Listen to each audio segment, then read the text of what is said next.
Hello and welcome to today's MSSQLtips.com webcast, validating and enriching SQL Server data. We all know that data has a great value when it's clean. However, many data sets are plagued with invalid, inaccurate, and duplicate records. In today's session, John DeMatteo is going to explain how to use Unison by Melissa to tackle these issues in Microsoft SQL Server environments. He's going to show DBAs, developers, and business users the tools they need in order to achieve golden records across their entire data set. In terms of housekeeping items, please keep in mind today's session will be recorded and a follow-up email will be sent to all attendees after the webcast to continue your learning. If you have any technical difficulties or questions during the webcast, please post them in the Q&A portion of your GoToWebinar controls. We'll try to have John answer as many questions as possible during the Q&A portion of today's webcast, so please stay tuned. John, can you please take it away from here and help educate the community? Thanks, Jeremy. Hi, everyone. My name is John DeMatteo. I'm an engineer here with Melissa, and I'm going to be taking you through this demonstration today. So the title of our demonstration is SQL Server Data Quality with Unison by Melissa. A little bit about Melissa. Melissa has been a company that provides quality and enrichment services, identity verification, and more for over 37 years. Our tools allow you to establish accurate and reliable data. A little bit about our certifications. We're both USPS CAS and Canada Post certified, USPS and COA certified as a full service provider licensee. We're also SOC 2 Type 2 compliant, HIPAA and high-tech compliant, as well as US and EU Privacy Shield compliant. We work with hundreds of leading global brands across multiple industries. So for today's agenda, we're going to talk about first why data quality matters. What is the data quality cycle? The benefits of Unison for data stewards and business users, a demonstration, and finally a Q&A. So let's talk about why data quality matters. So here are some common business scenarios you might be impacted by with bad data. Manual address entry, we're going to see time loss, it's prone to errors. You may be mailing letters or packages. This can lead to return mail and reprocessing fees. Also, mobile agents, they may be entering time or having to, they may be incurring additional time, gas loss, or even SLAs being missed. Also, with duplicate contacts, you may have bad data quality and loss of insights. So in short, bad addresses and contact data cost you time, money, customers, and insight. So let's talk about the 1-10-100 rule. So how do we quantify the cost and benefit of good or bad data? So this infographic here will kind of explain what the cost is per record whenever you're working with them. And this accounts for wages, employee wages, equipment, running computers, things like that. So just to work with a verified and standardized record, it's going to cost you around $1. If we have to cleanse the data at a later step, we're talking about $10. And this is, you might have to run reports, use phone calls to actually reach out to get the data. And this is going to take time for the users to actually update the addresses. And then finally, if you have bad data, it could cost you $100 per record with either lost packages, fees, penalties, and things like that. So in short, we want to work with the best data possible to start with. So let's go ahead and open it up to a poll. Jeremy, can you help me with that? Absolutely, John, thank you. So our first poll, on average, what percentage of consumer data contains bad or erroneous information? So less than 35%, 35%, 52%, 70%, or greater than 75%. So if everyone could please take a minute to vote, we definitely would appreciate it. We're going to go ahead and share the results with everyone in the community. I'm definitely going to be really interested to see what the community thinks. And then John, I assume you have some data to kind of support the final answer here in terms of the percentage of data that's incorrect. Absolutely. Okay, where did you get that from, John? I'll share that on the next slide. I don't want to spoil the answer just yet. Okay, I apologize. Well, we do have one response that is head and shoulders above the rest. So if everyone could please vote, and we'll see if these numbers stay true or not. So I'll give everybody about 10 more seconds to vote, and then I'm going to go ahead and close the poll and share the results. All right, last chance to vote. All right, I'm going to go ahead and close the results and share them. So head and shoulders at 53%, less than 35%. Now, John, I need to tell you, I really hope that that's the correct answer, because at 35%, a third of your data being incorrect, that's really tough. I mean, that's a lot of data that's a problem. At 20%, 35% incorrect data. At 52%, I apologize, at 13%, 52% inaccurate data, and tied at 7%, either 70% or greater than 75%. I mean, John, can you imagine that, having 3/4 of your data being inaccurate? Could that actually be the case, John? Absolutely. Are you ready to share the results? All right, I just shared them. I'm going to go ahead, John, please continue. Alrighty. So the answer to our question is over 70% of consumer data contains bad or erroneous information. And we got this both from Deloitte and Gartner studies. There's actually quite a few studies that have been produced over the past few years on this. And overwhelmingly, the amount of user data consumer data contains bad or erroneous information. And this is actually a really scary number when you stop to think about it, especially when we talk about the impact of that bad data that it can have on your system. And this could be anything from data being misaligned to just being plain incorrect. So that's where we come in here to help you clean that up and make sense of your data. All right, so let's talk about the data quality cycle and how we can help avoid that bad data. So we have a nice little infographic here called the data quality cycle. So the first step of the data quality cycle will be to input your data. So either from a flat file, from a database, or direct user input some sort.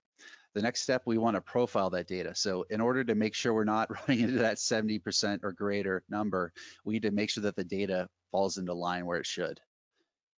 Right data types, things like that. The next step will be to cleanse and standardize that data. So data comes from a number of sources.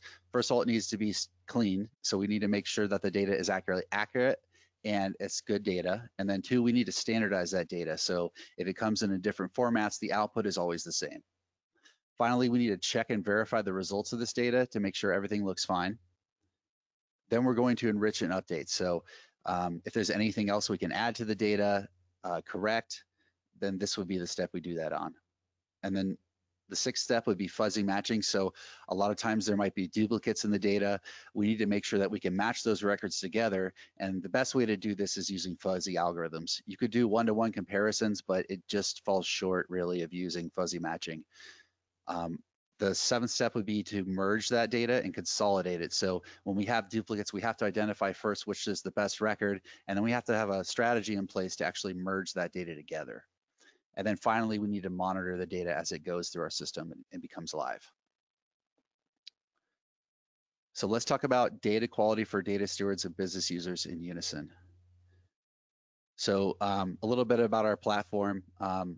Melissa's Unison allows us to validate, standardize, profile, and dedupe data quickly. So basically everything I showed you on the previous slide. Some of the benefits of Unison are as follows. One, it has an intuitive web-based interface, really easy to use. It can process jobs quickly. So we're seeing record speeds of over 60 million records per hour. It requires no IT training to use. So just about anyone on your team can pick it up easily and start processing data with it. It can process flat files or database tables natively. We have support for SQL Server, Microsoft SQL Server, MySQL, and Oracle out of the box. It can also generate reports automatically, and they're actually really nice. I'll show you guys that in a minute. It's also collaborative, so multiple users can work on the same project at the same time or separate projects if they want to. It can leverage global and domestic data, as well as it's scalable. So we can scale up or down depending on the needs that you guys have. And then finally, we have deployment options that are either on-premise, so you can host the solution yourself, or we can host it for you on the cloud. So I'm sure you guys are all eager to see the product in action, so let's go ahead and dive right into it. All right, so this is the login interface for Unison. You can see it's a web-based interface here. I'm going to go ahead and log in with my login here, and you can see it's really quick to log in here. And the first thing we're presented with is the job stats dashboard. So this is going to tell us information about every row that's been processed in the system. also any errors that we found in the system here, and then the total number of rows changed here. We also see our latest jobs that have been ran and the latest activity that was actually done by myself or another user in the system. So let's kind of drill down into the projects here and what it's capable of. So under the projects tab on the left, we have three options here. We have verification, matching, and profiling. Verification is going to let you cleanse and verify your data. So we're going to identify the data is the correct type. We're going to check to make sure everything looks okay. And then we're going to bounce it against reference data to see the actual quality of that data. Matching is going to let us dedupe the data, identify records that we would consider a golden record or the best record in duplicates. And profiling is going to give us a better idea of our data. So we can run profiling before the job starts to get a good look of the data that we're using here. A lot of different statistics we can run on this here so we can get a better idea of what we're working with. And then after we run a job, we can also profile the output to see if it improved or not. So let's go ahead and start with a verification job. It's really easy to create a project in Unison. Again, this doesn't require any training. So all you need to do is create a project with a name. So I'm going to call this Unison webinar demo, and let's go ahead and click begin. So the first thing we need to do is give the project an input. So if I click on the give your project an input here link, we have the ability to either use the file browser and upload a flat file in a TXT or CSV format, or we can connect it to a table. So one of the really nice things here, again, I said that we can work with Microsoft SQL, MySQL, or Oracle out of the box. Very easy to use. Basically, you create your connection and name, specify the host, the port, and the database you want to work with, also the username and password, and this is going to allow you to connect to a database and then select a table you want to work with. I've already done that, so let me go ahead and connect to one of my connections here. So it will query the database to look for different variables here. So let me go ahead and pull up my table. So one of the nice things is you can actually use a custom query here to pull out specific records for this job if you want to. I'm just going to hit test connection right quick, and this is going to give me a list of all the columns on this particular table. So let me go ahead and hit save so we can work with that now. And then we have a preview of all the different values for the records here. So you can see the header type or the headers here and some values that are in the columns. So I'm going to go ahead and hit save, and we're going to use this for the input. Now, the second step will be to add a task to this job. So we have 4 tasks available for the verification section. We have name parsing, so we can validate name data, parse out bad names, things like that. We can also validate the phone information as well, identifying if it's a mobile, landline, VoIP number, making sure that it is a valid number to begin with, and also standardizing it as well. We can also do email validation, so we can verify email addresses, bounce against the server to see if that email even exists, and making sure that the syntax is standardized as well. And then finally, address cleansing. So this is really the bread and butter, I think, of our product here. This is going to allow you to verify that addresses are addresses. It's going to allow you to verify that they exist, that they're mailable, and that you can actually get that data where it needs to go. One other thing that's really nice about this is it will provide you additional information about the addresses, if they're deliverable, if there's any issues you may run into, does the USPS service it, is it only available through a private vendor, things like that. So let's go ahead and add an address cleansing job right now. And we're going to be presented with this input mapping screen here.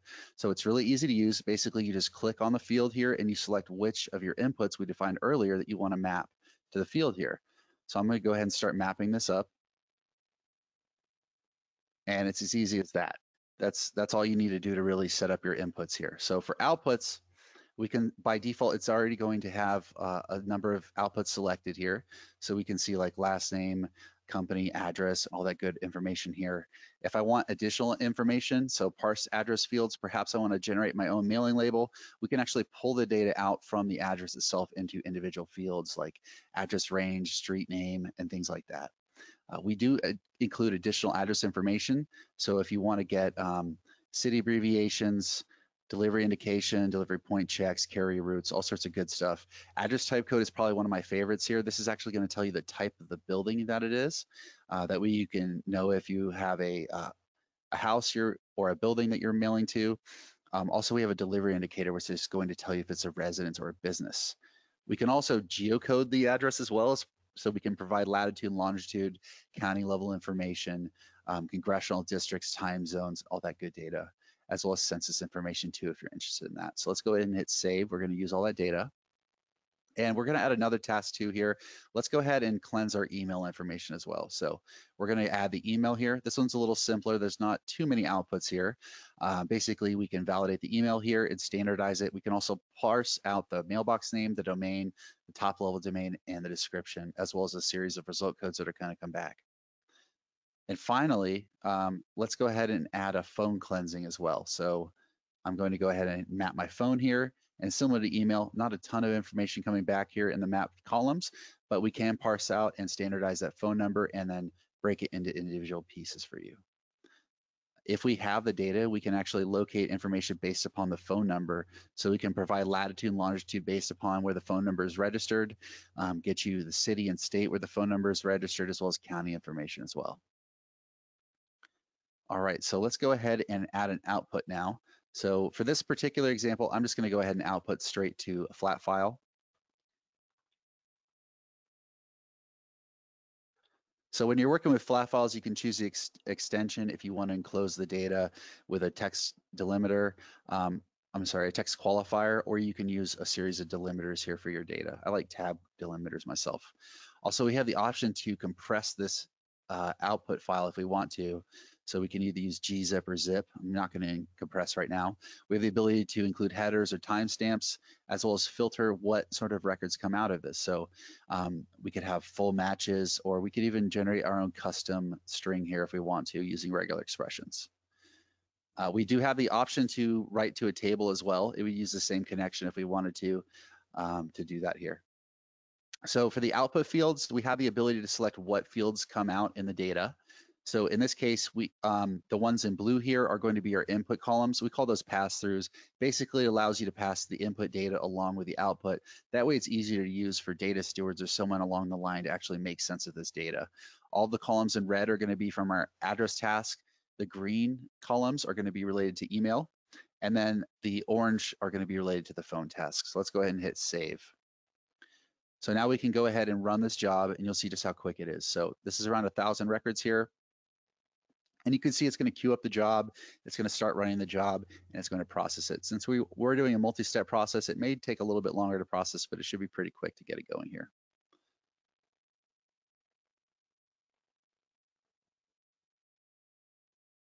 Alrighty, so we processed 195,000 records per hour here. It took us 18 seconds to process 1,000 records, so that's pretty quick. If we want to, we can take a look at the report that's been generated here. So let me go ahead and show you that. And the really nice thing about these reports is you can actually export them in a PDF format. So if you want to send them to someone or just have a copy of them to review at a later time, you can do that here. But basically, it's broken down by service here. So we can see that 90% of our addresses were fully verified. That's actually a really good percentage here.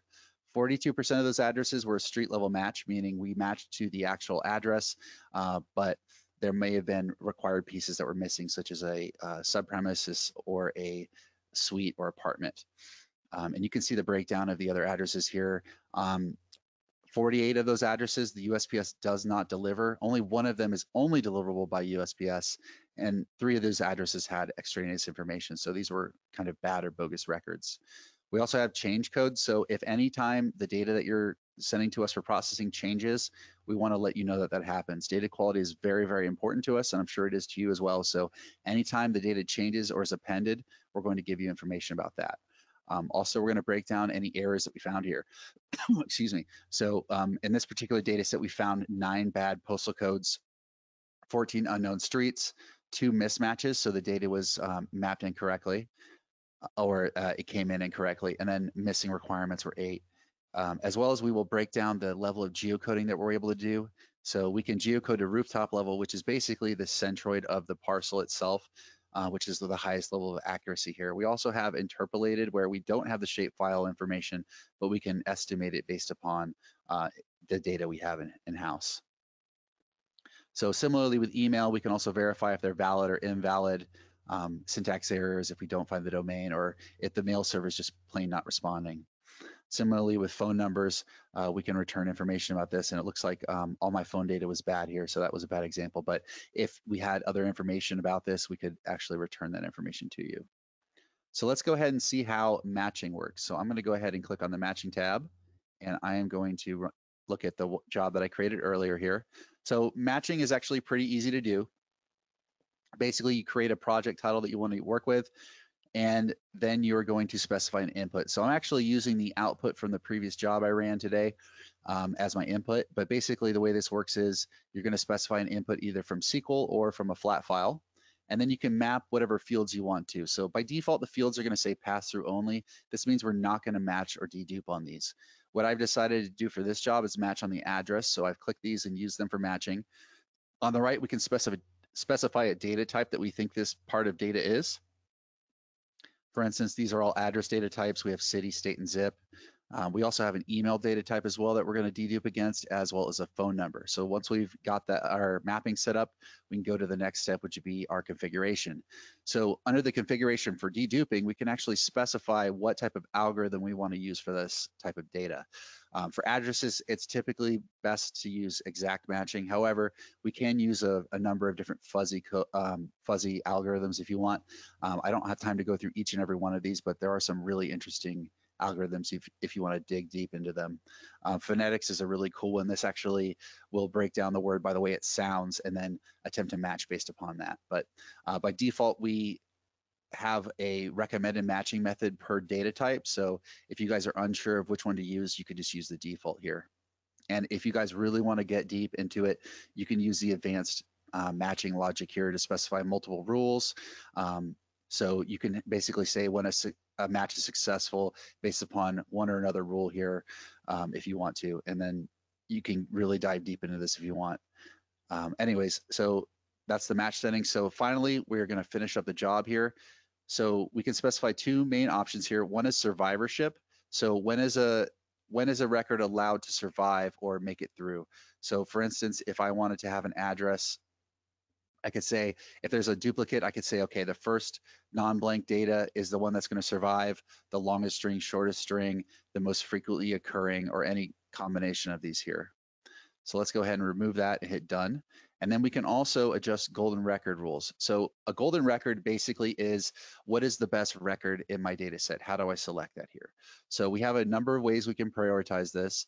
My personal favorite is to use the data quality score. So the data quality score is, we produce a series of codes whenever you validate a piece of data through our system.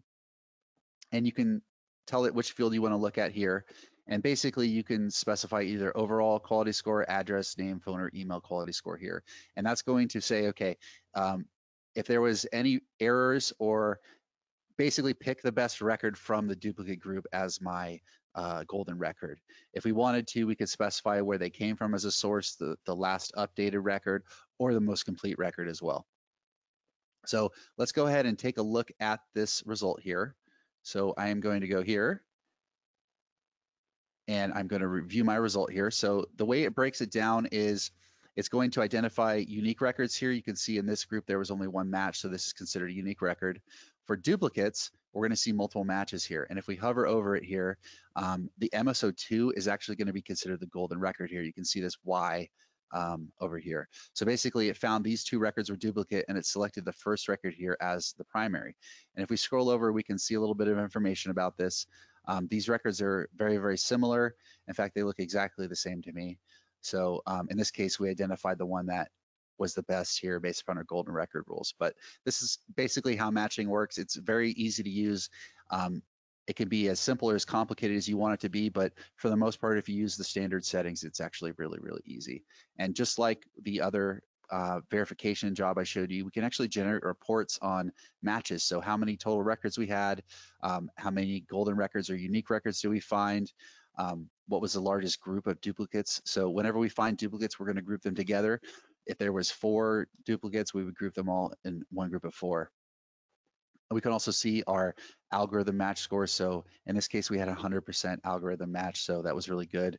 We also had 1,000 records that had survivorship. They were unchanged, so I didn't specify that. But also we can break down what rules we use. So if we did get into the advanced section, we could see, okay, we use this rule to match most of them. We use this rule to match another. And these would be all something you could define yourself. And then finally, we have profiling. So I want to talk a little bit about profiling here. Basically, we can add an input source, and I've done that already here. Again, this could be flat file or from a database. We specify the columns we want to work with and the data types they are. How do we want to profile this? So do we want sorting statistics, data type information, or additional data statistics such as word length, numeric summary, et cetera? So the final step would be to run the job and process it. So let me go ahead and show you what that looks like. So I'm going to go ahead and look at my results here. And so we'll give you an overall score of the quality of the data here. So we got an F on overall score. That's because my phone and email was very bad for this data set, but you can see my address quality was an A+. So this breaks down basically by column, different stats about what we discovered here. So how many unique words we found in the column, distinct words, the average length of the word of the column, how many unique records, how many distinct and duplicate records we found here. Also, we can identify problems with data. So this is a really great step again before you start processing your data. These are basically things to watch out for whenever you're processing. So data type mismatches, how many records were mismatched, how many had empty values, phone numbers unrecognized, email syntax errors, misspelled domains, things like that. So this can get you a head start here on processing data and things to watch out for. Also, if you're interested, we can break down the column stats as well. So how many characters were in each column, uppercase, lowercase, single spaces, leading spaces, and how many 5-digit zip codes we were able to identify. And then if there is any sorting, this particular data set had no sorting on it to begin with, but if we do detect a sorting algorithm that was used to sort the data, we can actually identify that based upon the column itself. So this is actually a really cool little utility here. And you can compare profiling again between multiple jobs or between multiple files to see which one is the better of the two. So this can add a lot of value to your system here. So yeah, I think that's about it from the demo here. So I'm going to go ahead and return back to my slides.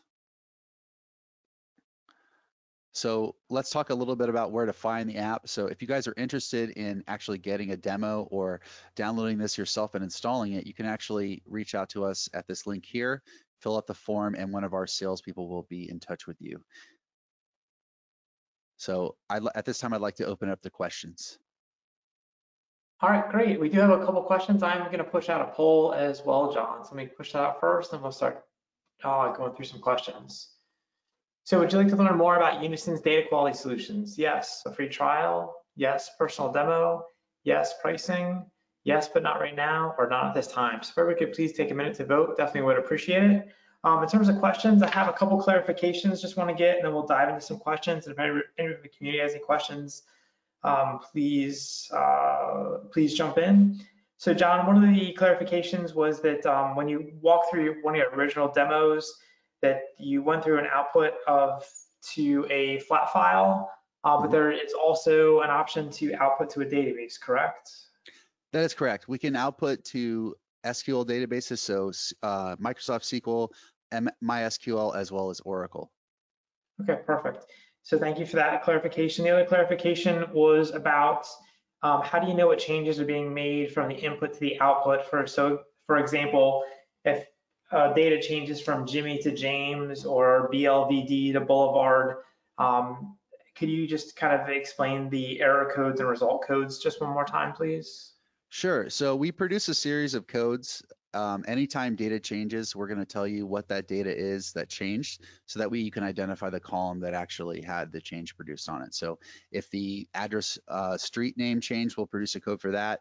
If the suffix, even if the suffix changed, so street, way, road, if that changed, we'll produce a code for that as well, all the way to city, state, and zip as well. So anytime any data changes from the input to the output, even if we append additional information that didn't exist, we're going to produce a code that you can see that information about. And also that information will be available on the report as well. Awesome, thank you, John.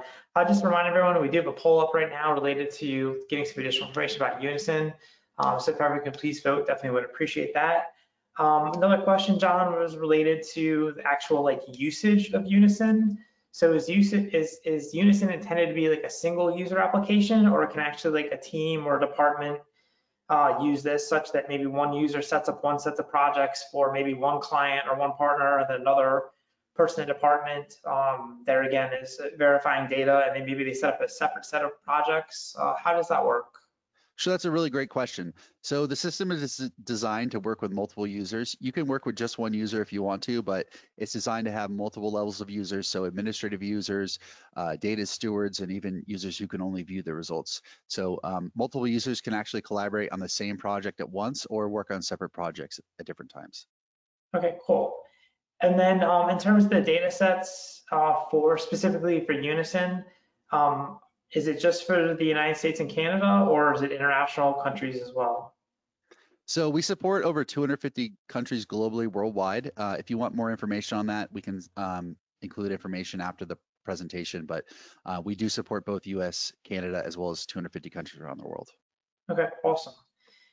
All right, like I mentioned before, if everyone does have any questions, please feel free to post them in the GoToWebinar controls. Next question, I'm sorry, going to, so next question is related to additional capabilities that Melissa has. So the question is related to additional like data sets. Does Melissa have additional data sets outside of address, email, phone, that are outside of Unison? Yeah, so we actually, if you're interested in getting databases directly from us or data sets directly from us, we can provide those as well in flat files or CSV files or even database files if you're interested.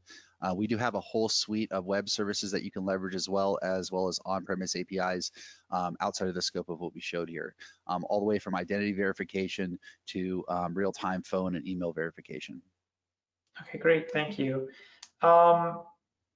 Last question is related to, I want to call it almost data lineage. So as an example, if someone moves, will you be able to see based on your data set that, maybe we've had a customer for 5 years, they've been in 2 or 3 different addresses. Will we be able to see that type of scenario with Unison to see that, this particular customer's been at 2 or 3 different addresses, but it's still the same customer?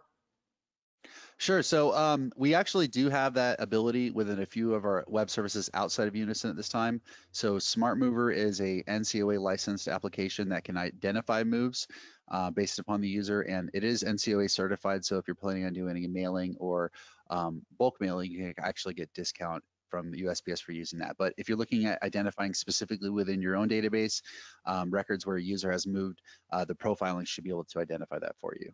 Profile, and that's part of Unison, correct? That's correct. Awesome, thank you for that. All right, at this point, definitely want to ask everyone there again to vote if you have not had a chance to. Would you like to learn more information about Unison? Perhaps get a free trial, a personal demo, pricing. If you are interested in Unison, just keep in mind that there is a handout directly in the GoToWebinar controls that you can download right now to get some additional information. So I want to ask everyone to take one last second to vote. Then I'm going to close the results and just ask John to wrap up for today. All right, so I'm going to go ahead and close. John, any final words? I just want to say thank you to everyone who attended the webinar today. If you're interested in any more information about our products, feel free to visit our website, www.melissa.com.